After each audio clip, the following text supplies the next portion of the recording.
Hello, Year 6. This is going to be Lesson 3. So our lesson for today is looking at oblong numbers. Now, an oblong, that word just basically means that we describe shapes that are rectangles but not squares. And our books today will be doing pages 70 and 71, which is Unit 3.8. Now, our learning intention, which needs to be written in the top of your textbook, is that you will be able to identify oblong numbers. And to be successful in this, you are going to continue patterns that include oblong numbers. And you will draw them as well in a rectangular shape. So here's page 1 of our book. Now we can see here, oblong is sometimes used to name rectangles that are not squares. Now here, step up, color the dots to show the next 3 pictures in this pattern. The top corner of each pattern has been started for you. So as we can see here, every single time they add a dot, and then they add a dot going downwards here. So this one. So the next one you can see, this one here. Sorry, that's a bit confusing, isn't it? This one here has 3 dots across the top and 2 across, or 2 going down. So the next one will have 4 and 3, 5 and 4, and then this one here, if you're following along with that pattern, would have 6 and 5.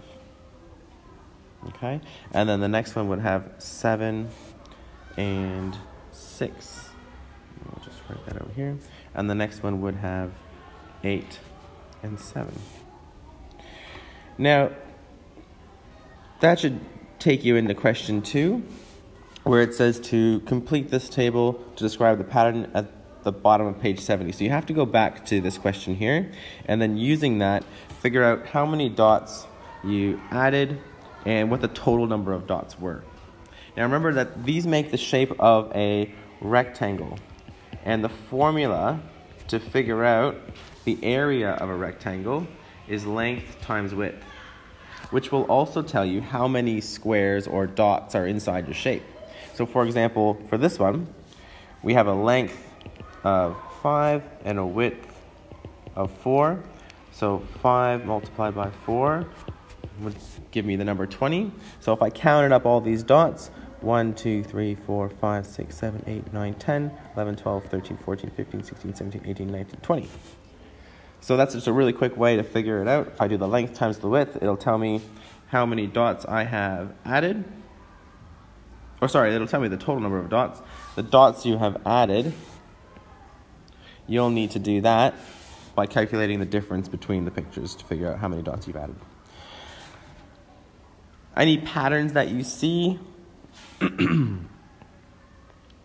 so think about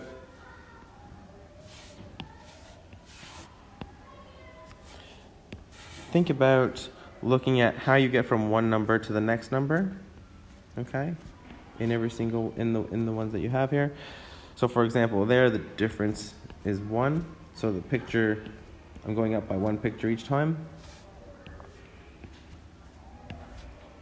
And then for the number of dots added, do the same thing. Draw your dips and figure out the difference between the numbers and see if there's a pattern there, and then do the same for the last one. And then using your maths language,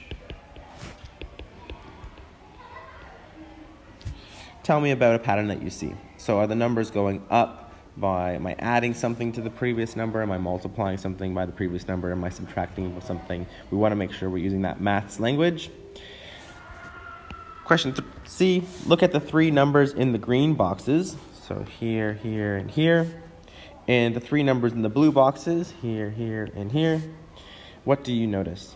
So again, using your math language, tell me about something that you see. Is there a relationship or a pattern that you see? Question 3, write a rule that you can use to calculate the number of dots in any given oblong picture.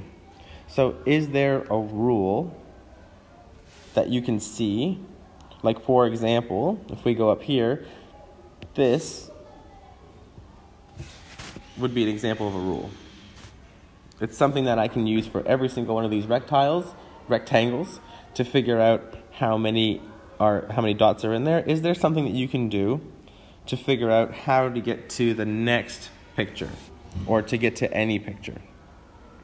Use your rule To work out the number of dots in these oblong pictures, you can use your calculator to help you. And step ahead, have a go. Always have a go. Have your best go. 110 is an oblong number. Which picture is it and how do you know? Okay. If you have any questions, and I think you probably will have some questions about this bit, because that might be a little bit easier to